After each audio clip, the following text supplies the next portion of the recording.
பச்சை மிளகா ஊறுகாய் எப்படி சூப்பராக டேஸ்ட்டாக டக்குன்னு செய்யலான்னு செஞ்சு காட்ட போகிறேன். அதுக்கு தேவையான அளவு ஒரு 1/4 கிலோ பச்சை மிளகா எடுத்துக்கோங்க.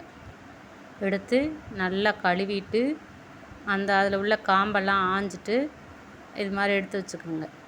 எடுத்து வச்சுட்டு ஒரு கத்தி வச்சு லேசாக அறுத்து விட்டுக்கிறோங்க. ஃபுல்லாக ரொம்ப ஓப்பனாக அறுத்துறாதீங்க. லேசாக சின்னதாக அறுத்தா போதும். ஏன்னா அந்த உப்பு மசாலாலாம் சாரணும்ல, அதுக்காக லேசாக அப்படியே கீறி விட்டுக்குங்க. கீறினீங்கன்னா அந்த உப்பு மசாலா கிரேவி எல்லாம் நல்லா சேரும், நல்லா வதங்கவும் செய்யும். இதே மாதிரி எல்லா மிளகாயும் லேசாக கீறி வச்சுக்கோங்க. இந்த பாருங்கள், இந்த அளவுக்கு கீறினா போதும். ரொம்ப கீறினீங்கன்னா ரெண்டாக அப்படியே ஆயிரும், அது நல்லா இருக்காது. அப்படியே முழுசாகவே இருக்கணும். மிளகாய் முழுசாக இருந்தாலே நல்லாயிருக்கும். நல்லா உப்பு சார்ந்து நல்லா இருக்கும் சாப்பிடும்போது. ஒரு பாத்திரத்தை எடுத்து வச்சுட்டு வெறும் பாத்திரத்தில் 1 டேபிள் ஸ்பூனு வெந்தயம், 1 டேபிள் ஸ்பூனு கடுகு, 1 டேபிள் ஸ்பூனு ஜீரகம், 3ஐயும் போட்டு நல்லா பொன்னிறமாக வறுத்துக்குங்க. அடுப்பை சிம்மில் வச்சுக்கோங்க. ஹை ஃப்ளேமில் வைக்காதீங்க. சிம்மில் வச்சு நல்லா பொன்னிறமாக வறுத்துக்குங்க. வறுத்துட்டு அதுக்கடுத்து கொஞ்சம் நேரம் ஆற வச்சுருங்க. ஆற வச்சுட்டு அதை மிக்சியில் போட்டு நல்லா பொடி பண்ணி வச்சுக்கோங்க. பொடி பண்ணி வச்சுட்டு கடைசியாக தான் அதை போடணும். அடுத்து அதே பாத்திரத்தில் கொஞ்சமாக ஃபஸ்ட்டு ஆயில் ஊற்றுங்க. நல்லெண்ணெய் தான் ஊற்றணும். ஊறுகாய்க்கு நல்லெண்ணெய் ஊற்றினாதே நல்லாயிருக்கும். ஊற்றி 1/2 ஸ்பூன்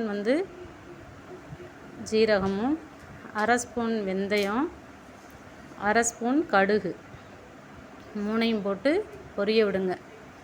அது நல்லா பொரிஞ்சதுக்கப்புறம் பச்சை மிளகாய் அந்த லேசாக வகந்து வச்சுருக்கோம்ல, அந்த பச்சை மிளகாய் எடுத்து அந்த எண்ணெயில் போட்டு நல்லா வதக்குங்க. நல்லா கிளறிட்டு அந்த எண்ணெய் ஃபுல்லாக நல்லா அதில் சார்ந்து நல்லா எண்ணெயிலே குக் ஆகணும். அந்த மிளகாய் எல்லாமே ஒரு அரை வேக்காடு வந்ததுக்கு பிறகு ஒரு 5-6 வெள்ளைப்பூடு எடுத்து நல்லா தட்டிட்டு தோலை க்ளீன் பண்ணிவிட்டு அந்த வெள்ளைப்பூடு பல்லையும் அதில் போட்டு நல்லா வேக விடுங்க. அதில் அந்த ஆயிலையும் அந்த பச்சை மிளகாயிலையும் நல்லா வேக விடுங்க. நல்லா அந்த வெந்ததுக்கு பிறகு அதில் ஒரு 1/2 டேபிள் ஸ்பூனு மஞ்சத்தூளும் 1/2 டேபிள் ஸ்பூனு பெருங்காயத்தூள் போட்டுக்குங்க. ஒரு டேபிள் ஸ்பூனு கலருக்காக காஷ்மீர் சில்லி போட்டுக்குங்க. கலருக்காக தான் போடுறேன், நல்லாயிருக்கும், போடுங்க. போட்டுட்டு நல்லா அதை மிக்ஸ் பண்ணுங்க. உப்பு நைஸ் உப்பு கொஞ்சம் இதில் போட்டுக்குங்க. இப்போவே போட்டு நல்லா கிளறி விட்டுக்குங்க. தேவையான அளவு போட்டுக்குங்க. பார்த்து போடுங்க, ரொம்ப கச்சிராமல் பார்த்து போட்டு நல்லா மிக்ஸ் பண்ணுங்க. நல்லா அதை அப்படியே குக் ஆனவுடனே ஒரு எலுமிச்சை சைஸ் அளவு புளி எடுத்து நல்லா கரைச்சிட்டு அதை ஃபுல்லாக எங்கும் ஊற்றி நல்லா கிளறி விட்டுருங்க. கிளறினதுக்கு பிறகு ஒரு துண்டு வெல்லம் போடுங்க.